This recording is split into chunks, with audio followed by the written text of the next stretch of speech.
எபிசோடோட தொடக்கத்தில் ஃபேனும் அவங்க ஃப்ரெண்ட்ஸும் டோனுன்னு சொல்லிட்டு ஒரு கேர்ளோட ஃபோட்டோஸை வந்து சோஷியல் மீடியாவில் பார்த்துட்ருக்காங்க. அவங்க வேறு யாரும் கிடையாது, லியோவோட எக்ஸ் கேர்ள் ஃப்ரெண்டு. அந்த எக்ஸ் கேர்ள் ஃப்ரெண்டு வந்துட்டு சீனியராக இருந்திருக்காங்க. அவங்க வந்து பிஜி பண்ணிட்டு போயிருக்காங்க. திரும்பி ஒரு ப்ரோக்ராமுக்காக திரும்பி வந்துட்டு இந்த காலேஜுக்கு விசிட் வருவாங்கன்ற மாதிரி போஸ்ட் பண்ணியிருக்காங்க. அவள் ஃபோட்டோஸை பார்த்துட்டு நல்லா அழகாக இருக்காள், நல்ல ஹைட்டாகவும் இருக்கா. எப்படி இவள் அழகாக இருந்துட்டு வந்து இப்படி பிரேக்கப் பண்ணா அப்படின்னு சொல்லி எல்லாம் வந்து ஃப்ரெண்ட்ஸ் வந்து பேசிகிட்டு இருக்காங்க.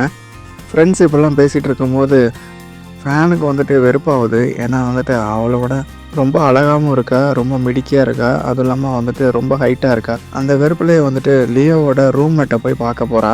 இவர் வேறு யாரும் கிடையாது, ஃபஸ்ட்டு டைம் வந்துட்டு ஃபேன் வந்துட்டு காலேஜ் சேரும்போது வந்துட்டு இந்த மாதிரி எதர்ச்சியாக வந்துட்டு அவள் லக்கேஜெல்லாம் வந்துட்டு தூக்க வந்தாப்புல சீனியராக. அதுக்கப்புறம் வந்துட்டு நோஸ் கட் பண்ணால் அன்றைக்கே சண்டை வந்துச்சு இவங்க ரெண்டு பேருக்கும். அவர்கிட்ட போய் இந்த மாதிரி எனக்கு லியோவோட எக்ஸ் கேர்ள் ஃப்ரெண்டை பற்றி தெரிஞ்சுக்கணும் அப்படின்னு சொல்லி கேட்குறா. இவன் மேலே உள்ள கடுப்பில் வந்துட்டு சொல்ல மாட்டேங்கிறான். இருந்தாலும் வந்துட்டு நான் ஃபுட்டெல்லாம் வாங்கி தரேன், எனக்காக சொல்லு அப்படின்னு சொல்லி கேட்குறா. அப்படியே ஃபுட்டு வாங்கி கொடுத்துட்டு பேசிகிட்டு இருக்கும்போது இப்போ எங்கே இருக்கா, எங்கே வந்துட்டு தங்கிட்டு இருக்கா, எந்த காலேஜில் படிக்கிற அப்படின்ற எல்லா டீட்டெயிலும் தெரிஞ்சதை சொல்கிறான். இதே டைமில் சிஎம் வந்துட்டு கிராஜுவேஷன் முடிஞ்சிச்சு. அதனால் இதே காலேஜில் வந்து போஸ்ட் கிராஜுவேஷன் படிக்கிறதுக்காக முடிவு எடுத்திருக்கா. அப்போ தான் இந்த காலேஜ் விட்டு போகாமல் வந்துட்டு திரும்பி வந்து டீச்சரை லவ் பண்ணிகிட்டே இருக்கலாம் அப்படின்னு சொல்லிட்டு அந்த ஐடியாவில் பண்ணிகிட்ருக்கா. ஆனால் போஸ்ட் கிராஜுவேஷன் இங்கேயே வந்துட்டு சேரணுன்னா கூட என்ட்ரன்ஸ் எக்ஸாம் இருக்குது, அது வந்து பாஸ் பண்ணால் மட்டும்தான் சேர முடியும். அதுக்காக ப்ரிப்பேர் பண்ண ஆரம்பிக்கிறா. அதுவும் இல்லாமல் பார்ட் டைம் வேலைக்கும் போக ஆரம்பிக்கிறா. பார்ட் டைம் வேலைக்கு போகிற இடத்துல வந்துட்டு வின்னுன்னு ஒரு பையன் இருக்கான். வின்னுக்கு வந்துட்டு இவ்வளோ பார்த்தவொடனே வந்து பிடிச்சி போச்சு. நீ சண்டே ஃப்ரீயாக இருந்தால் அவுட்டிங் போகலாமா அப்படின்னு கேட்குறான். ஆனால் அவன் வந்துட்டு இல்லைன்றா.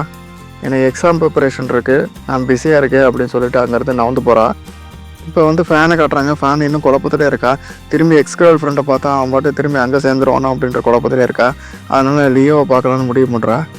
லியோவை போய் பார்க்க போயிடுறா. பார்க்க போனதுக்கப்புறம் நேராக வந்துட்டு நேருக்கு நேராக கேட்குறதுக்கு பயமாக இருக்குது. இந்த மாதிரி எக்ஸ் கேர்ள் ஃப்ரெண்டை நீ திரும்பி பார்த்துட்டா திரும்பி அவள் கூட சேர்ந்துருவியா அப்படின்னு சொல்லிட்டு. அதனால் சுற்றி வளைச்சி பேசுகிறா. அவன் வாயாலே சொல்ல வைக்கணும் அப்படின்னு சொல்லிட்டு இந்த மாதிரி எக்ஸ் கேர்ள் ஃப்ரெண்டை பற்றி ஏதாவது சொல்ல வைப்போம் அப்படின்னு நினைக்கிறா. அவள் எவ்வளோ தான் ட்ரை பண்ணாலும் அவன் வந்துட்டு எதுவுமே பேசவே மாட்டேங்கிறான் எக்ஸ் கேர்ள் ஃப்ரெண்டை பற்றி. ஃபேன் வந்துட்டு ஒரு கேக் வாங்கி கொடுக்குறான். கேக் வாங்கி கொடுத்து அதை ஊட்டி விட்றான். அதை வந்து ஃபோட்டோ எடுத்து போஸ்ட் மீடியாவில் போடுறான். இவன் என்ன தான் பண்ணாலும் வந்துட்டு அவளுக்கு வந்துட்டு அந்த அளவுக்கு பிடிக்கல. இப்போ ஒரு வழியாக வந்துட்டு அந்த எக்ஸ் கேர்ள் ஃப்ரெண்டோட காலேஜ் பேரை சொல்லி அந்த காலேஜை பற்றி பேச ஆரம்பிக்கிறா. அந்த காலேஜ் பேரை சொன்னோன்னே இவன் என்ன நினைக்க வரா, என்ன பேச வரான்றதை புரிஞ்சுக்கிட்டான். என் எக்ஸ் கேர்ள் ஃப்ரெண்டை டோனை பற்றி தான் நீ வந்து பேச வந்தியா அப்படின்னு சொல்லி திரும்பி வெளிப்படையாக கேட்டுறான். உடனே ஃபேனும் ஆமாம் அதுதான் நான் பேச வந்தேன் அப்படின்னு சொல்லிட்டு ஒத்துக்கிறா. அதை டீட்டெயில் சொல்கிறேன்னு சொன்னோன்னே அதில் ஒன்றும் இப்போ சொல்கிறதுக்கு ஒன்றும் இல்லையே அப்படின்ற மாதிரி அவன் சொல்கிறான். படிக்கிற காலத்தில் நாங்கள் வந்துட்டு 2 பேரும் லவ் பண்ணிகிட்டு இருந்தோம். அப்புறம் ஒரு கட்டத்தில் பிடிக்காமல் போயிடுச்சு, 2 பேரும் பிரிஞ்சிட்டோம் அப்படின்றான். பிடிக்கலன்னு தெரிஞ்சதுக்கப்புறம் விலகி போகிறது நல்லதுன்னு நினச்சிட்டு 2 பேரும் விலகிட்டோம் அப்படின்றான். நான் சும்மா தான் கேட்டேன் அப்படின்னு சொல்லிட்டு ஃபேன் சொன்னாலும் அந்த எக்ஸ் கேர்ள் ஃப்ரெண்டு வந்துட்டு திரும்பி காலேஜுக்கு வரப்போகிற இந்த மாதிரி அலுமினி மீட்டுக்காக இந்த மாதிரி இங்கேருந்து போனவங்கலாம் வந்துட்டு திரும்பி ரீயூனியனுக்காக வந்திருக்காங்களே அந்த மாதிரி வராங்க. அது வராங்கன்னு தெரிஞ்சனால தான் இவளுக்கு வெறுப்பாகுது. திரும்பியும் 2 பேரும் பார்த்துக்கிறதுக்கு நல்ல வாய்ப்பு இருக்குது. பார்த்துக்கிட்டாங்கன்னா 2 பேரும் சேர்ந்துருவாங்க. அதுக்கப்புறம் நான் அவுட் ஆயிடுவேன் அப்படின்ற மாதிரிலாம் குழப்பம் வருது இவளுக்கு. வேறு வழி இல்லாமல் ஃப்ரெண்ட்ஸ்டெல்லாம் இந்த விஷயத்த சொல்கிறா. நானும் அந்த அலுமினி மீட்டுக்கு வந்துட்டு லியோவோட போகிறேன் அப்படின்னு சொல்லிட்டு கேட்கலான் இருக்கேன் அப்படின்னு சொல்லிட்டு லியோவுக்கு ஃபோன் அடிக்கிறா. நானும் அந்த அலுமினி மீட்டுக்கு வரேன், உன்னோட கேர்ள் ஃப்ரெண்டுன்னு சொன்னால் கண்டிப்பாக விடுவாங்கல்ல அப்படின்ற மாதிரி கேட்குறா. சரி வான்னு அவனும் சொல்லிடுறான். இது கேட்டோன்னே ஃபேனுக்கு பயங்கர ஹாப்பி ஆகிடுச்சு. ஃப்ரெண்ட்ஸும் பயங்கரமாக கிண்டல் பண்ணுறாங்க. அவன் வந்துட்டு உன்கிட்ட உண்மையாக தான் இருக்கான், நீ தான் அவனை சந்தேகப்பட்டுட்டே இருக்க அப்படின்னு சொல்லிட்டு இந்த அலுமினி மீட்டுக்கு போகிறாங்க. ஃபேன் மட்டும் கிடையாது, ஃப்ரெண்ட்ஸும் சேர்ந்து போகிறாங்க. சியா போல் யாங்கும் இன்னும் போயிட்டுருக்காங்க. சியா வேறு வேலை இருக்குதுன்னு சொல்லிட்டு அங்கேருந்து வரல. இப்படி இவங்க அலுமினி மீட்டு வந்து போய் அரட்டையெல்லாம் அடிச்சுட்டு இருக்கும்போது அவங்க எக்ஸ் கேர்ள் ஃப்ரெண்டு வந்து ஸ்டேஜுக்கு வராங்க. எக்ஸ் கேர்ள் ஃப்ரெண்டோட பேர் வந்து அனௌன்ஸ்மெண்ட் பண்ணும்போது ஃபேனுக்கு வந்துட்டு பிபி வந்துட்டு ஏற ஆரம்பிச்சிருது. சியா வந்துட்டு ஃபோன்லேயே வந்துட்டு சேட்டிங் பண்ணிகிட்ருக்கா, என்ன நடந்துகிட்ருக்கு அப்படின்னு சொல்லி தெரிஞ்சுக்கிட்டு இருக்கா. இப்போ சேட்டிங் பண்ணிகிட்டு இருக்கறனால அங்கே கஸ்டமர் வந்துட்டாங்க. அங்கே ஜூஸ் ஆர்டர் கொடுத்துருக்காங்க. ஆனால் வந்துட்டு இவன் வந்துட்டு சுதாரிக்கவே இல்லை. அவள் கொலிக்கு வந்துட்டு இதுக்கு ஹெல்ப் பண்ணிடுறான். ஹெல்ப் பண்ணதுக்கப்புறம் கொஞ்சம் கேர்ஃபுல்லாக இரு, கஸ்டமர் வந்துட்டு ரொம்ப நேரம் வெயிட் பண்ண மாட்டாங்க, கம்ப்ளைண்ட் பண்ணிடுவாங்க அப்படின்ற மாதிரி சொல்கிறான். அப்படியே ஸ்டேஜில் ஏறி அந்த எக்ஸ் கேர்ள் ஃப்ரெண்டு டாங் வந்து பேசிகிட்டு இருக்கும்போது நான் என்னோடய ரிலேஷன்ஷிப்பை சாக்ரிஃபைஸ் பண்ணி தான் என்னோடய ஃபேமிலிகிட்ட வந்து டைம் ஸ்பெண்ட் பண்ணேன் அப்படின்லாம் பேசிகிட்ருக்கா. ரிலேஷன்ஷிப்புன்னு சொல்கிறது வந்துட்டு லியோவோட இருந்த ரிலேஷன்ஷிப்பை தான் சொல்ல வரான்னு சொல்லிட்டு ஃபேனுக்கும் புரியுது கேட்க. அதை கேட்டுட்டு இருக்கிறதுக்கு அவளுக்கு பொறுமையும் இல்லை, ரொம்ப கடுப்பாகவும் இருக்குது. ஃபேன் எந்திரிச்சு போயிடுறா. ஆனால் வந்துட்டு லியோ வந்துட்டு அதை கண்டுக்கவே இல்லை. மற்ற ஃப்ரெண்ட்ஸ் எல்லாம் பார்த்துறாங்க அவள் எழுந்திரிச்சு போகிறத. ஃப்ரெண்ட்ஸு புரிஞ்சுக்கிறாங்க என்ன நடந்துகிட்டு இருக்குன்றத. ஆனால் லியோ வந்து கவனிக்காமல் விட்டுறான். அதுக்கப்புறம் அவள் பேசுகிறதே கவனிச்சிட்டு இருந்தனால இவ போனதை வந்து கவனிக்காமல் விட்டுறான்.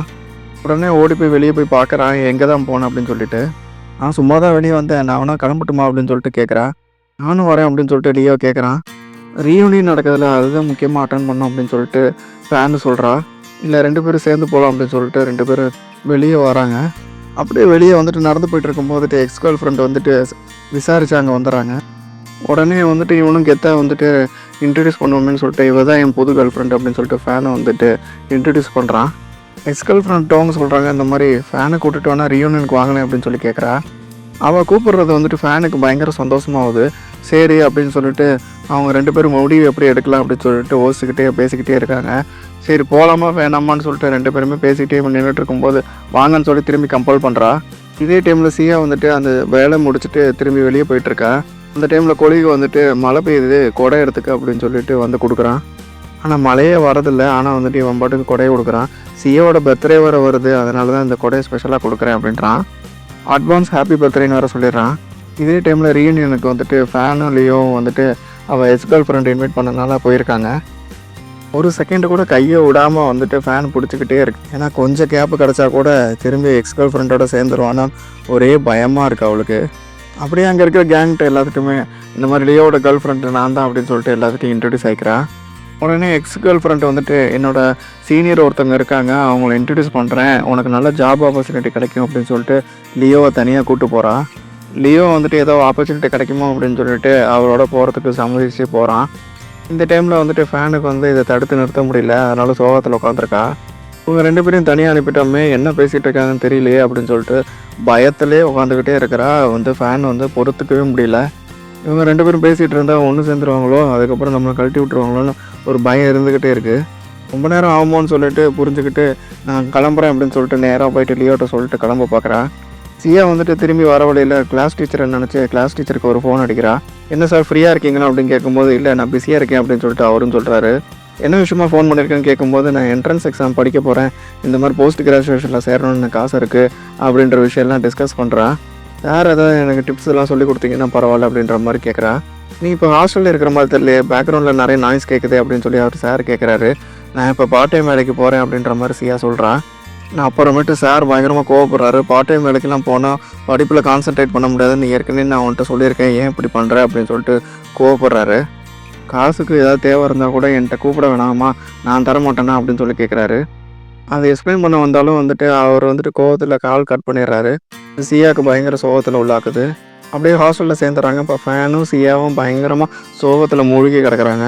சோகோட வந்துட்டு லியோ வந்துட்டு செட் ஆயிடுவானோ அப்படின்னு சொல்லிட்டு ஃபேனுக்கு வந்துட்டு பயம். சியாவுக்கு வந்துட்டு சார் கோவப்பட்டாங்களேன்னு ஒரு சோகம். ஃபேன் வந்துட்டு சியாவை சமாதானப்படுத்துகிற மாதிரி பேசுகிறா. இந்த மாதிரி நீ வந்துட்டு சார் வந்துட்டு லவ் பண்ணுறதெல்லாம் தப்பு, சார் வந்துட்டு பிரேக்கப் ஆகிடுச்சின்னு ஒரு ஃபீலிங்கில் இருந்தார், அதே டைமில் நீயும் பிரேக்கப் ஆகிடுச்சின்னு சொல்லிட்டு ஒரு ஃபீலிங்கில் இருந்த, அதனால் ஒரு சிம்பத்தியில் உனக்கு வந்து அவர் மேலே வந்து ஒரு ஆர்வம் வந்துச்சு, அவரை வந்து பார்க்குறதுக்கெல்லாம் உனக்கு இன்ட்ரெஸ்ட் வந்துச்சு, மற்றபடி இதில் வந்துட்டு லவ்வே கிடையாது அப்படின்ற மாதிரி சொல்கிறான்.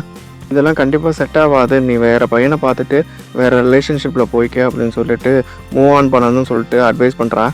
அப்படியே ஃபேன் நிறைய அட்வைஸ் பண்ணதை வச்சுக்கிட்டு குழப்பத்திலே வந்துட்டு ஏதோ ஒரு முடிவு எடுக்கணும் அப்படின்னு சொல்லிட்டு சியா வந்துட்டு முடிவு எடுக்கணும்னு நினைக்கிறா. அவுட்டிங் போகலாமான்னு சொல்லிட்டு கொலி கேட்டதை நினச்சி பார்க்குறா. உடனே சரி அவுட்டிங் போகலான்னு சொல்லிட்டு மெசேஜ் அனுப்பியிருக்கா அவள் கொலிக்கு. அப்படியே சண்டே வந்துட்டு அவுட்டிங் போகிறதுக்காக ரெடி ஆகிட்டு போகலான்னு கிளம்புற சமயத்தில் வந்துட்டு சார்கிட்ட மெசேஜ் வருது, அவனோட பேசணும் அப்படின்னு சொல்லிட்டு ஒரு ரெஸ்டாரண்ட் பேரை வேறு அனுப்பியிருக்காரு. சார் வந்து பார்த்தோன்னே வந்துட்டு எதுக்கு பிஜி இங்கேயே சேர்ற, எதுக்கு வேறு காலேஜ் கிடைக்கலையே அப்படின்னு சொல்லி கேட்குறாரு. இந்த காலேஜ் எனக்கு பிடிச்சி போச்சு அப்படி, அதனால் இங்கேயே கண்டினியூ பண்ணோம் அப்படின்ற மாதிரி சொல்கிறா. அதை கேட்டுட்ருக்க சாருக்கு வந்துட்டு புரிஞ்சு போச்சு, அது ஒன்றும் பெருசாக வந்துட்டு உண்மை இருக்கிற மாதிரி தெரியல. நீ யாருக்காகவோ இதெல்லாம் பண்ணுற மாதிரி தெரியுது, யாருக்காகவோ நீ இதெல்லாம் பண்ணாத, நீ உனக்காக மட்டும் அது வந்து தேவைன்னா மட்டும் பண்ணு அப்படின்னு சொல்லி அட்வைஸ் பண்ணுறாரு. யாருக்காகவும் நீ பண்ணுறது வந்துட்டு அர்த்தமே கிடையாது அப்படின்ற மாதிரி சொல்கிறாரு. சாருக்கு பிடிச்சிட்டு தான் இந்த மாதிரிலாம் நான் இங்கே வந்துட்டு இருக்கேன் அப்படின்றத புரிஞ்சுக்கிட்டு தான் இந்த மாதிரிலாம் அட்வைஸ் பண்ணுறான்றத அவளுக்கு வந்துட்டு ஒரு குழப்பமாக இருக்குது. இவன் இப்படி அட்வைஸ் பண்ணிகிட்டு இருக்கதெல்லாம் கேட்டுட்டு இருக்கும்போது ஃபேன் வந்துட்டு லியோவோட எக்ஸ்-கேர்ள் ஃப்ரெண்ட் என்ன பண்ணிகிட்ருக்கான்னு சொல்லிட்டு சோஷியல் மீடியாவில் சர்ச் பண்ணிகிட்ருக்கா. அவள் வந்து ஸ்பைசி நூடுல்ஸை வந்துட்டு சாப்பிட்டுட்ருக்க ஃபோட்டோ வந்து போஸ்ட் பண்ணியிருக்கா. ஸ்பைசி ஃபுட் வந்துட்டு லியோவோட ஃபேவரட் ஆச்சு. இவ எதுக்கு சாப்பிடணும்னு சொல்லிட்டு சந்தேகம் வந்து நேராக வந்துட்டு லியோ பார்க்கறதுக்கு போகிறா. வாசலில் நின்று உள்ள என்ன நடக்குது அப்படின்னு சொல்லிட்டு ஒட்டு கேட்குறா. அங்கே வந்துட்டு ஸ்பைசி நூடுல்ஸை பற்றி பேசிகிட்டு இருக்காங்க. 2 பேரும் சேர்ந்துட்டாங்களோ அப்படின்னு சொல்லிட்டு உள்ளே போய் எட்டி பார்த்து இந்த மாதிரி சத்தம் போட வந்தா. அங்கே பார்த்தா எக்ஸ் கேர்ள் ஃப்ரெண்டெல்லாம் கிடையாது. இந்த மாதிரி அவனும் அவன் ஃப்ரெண்டும் தான் இருக்காங்க. இவங்க 2 பேரும் தான் ஸ்பைசி நூடுல்ஸை பற்றி பேசிகிட்டு இருந்திருக்காங்க. அப்படியே ஏமாந்து போயிடுறான். இதே டைமில் வந்துட்டு சியா வந்துட்டு பிஜிக்கு வந்துட்டு சேர்றதுக்காக வந்துட்டு ஃபீஸ் கட்டுறதுக்காக வந்துட்டு பார்ட் டைம் ஜாபுக்கு போகிறான்னு சொல்லிட்டு அம்மாவுக்கு தெரிஞ்சு போச்சு. அதனால் திட்டிகிட்டு இருக்காங்க. அதனால் வந்துட்டு அவள் சமாளிக்க முடியாமல் கஷ்டப்பட்டுட்டு இருக்கா ஃபோனில். ஏன்னா ஏற்கனவே வந்துட்டு இந்த யூனிவர்சிட்டியில் டம்மி யூனிவர்சிட்டி உன்னோட அறிவுக்கு ஏற்ற மாதிரி நல்ல யூனிவர்சிட்டி போய் பாரு அப்படின்னு சொல்லிட்டு இந்த காலேஜில் சேர்றதுக்கு முன்னாடி அட்வைஸ் பண்ணாங்க. ஆனால் இவ தான் கேட்காம இங்கே வந்து சேர்ந்தா. ஒருத்தனை க்ரஷுக்காக தான் இங்கே வந்தா. திரும்பி அடுத்த க்ரஷுக்காக திரும்பி இங்கேயே இருக்கிறாருனால திரும்பி குற்ற உணர்வாக இருக்குது. இதே டைமில் ஃபேன் வந்துட்டு லியோ வந்து பார்க்க போயிருக்கா. அடுத்த நாள் நான் ரொம்ப சந்தேகப்பட்டுட்டேன், நான் வந்துட்டு தப்பு பண்ணிட்டேன் அப்படின்னு சொல்லிட்டு மன்னிப்பு கேட்குறா. என்ன ஆர்டர் பண்ணலாம் அப்படின்னு கேட்கும்போது ஸ்பைசி நூடுல்ஸ் வேணும் அப்படின்னு சொல்லிட்டு அவன் லியோ வந்துட்டு 2 ஸ்பைசி நூடுல்ஸ் ஆர்டர் பண்ணுறான். 2 இல்லை 3 வேணும்னு சொல்லிட்டு ஃபேன் சொல்கிறா. 3வது யாருக்கு அப்படின்னு சொல்லிட்டு லியோ கேட்குறான். அங்கே எக்ஸ் கேர்ள் ஃப்ரெண்டை வந்துட்டு இவ இன்வைட் பண்ணியிருக்கா. அவள் வரா. அதாவது இனிமேல் எனக்கு சந்தேகம் கிடையாது, 2 பேரும் வந்துட்டு பிரிஞ்சது தான், இனிமேல் என் கூட தான் இருப்பா அப்படின்றத நம்பிக்கை வந்துருச்சுன்றதை காட்டுறதுக்காக தான் இந்த மீட்டிங் அரேஞ்ச் பண்ணியிருக்கா. அப்படியே எக்ஸ் கேர்ள் ஃப்ரெண்டு போனதுக்கப்புறம் ஒரு கிஃப்ட் எடுத்து லியோ வந்துட்டு கொடுக்குறான். அந்த பாக்ஸ்குள்ளார இன்னொரு பாக்ஸ் இருக்குது, இன்னொரு பாக்ஸ்குள்ளார இன்னொரு பாக்ஸ் இருக்குது.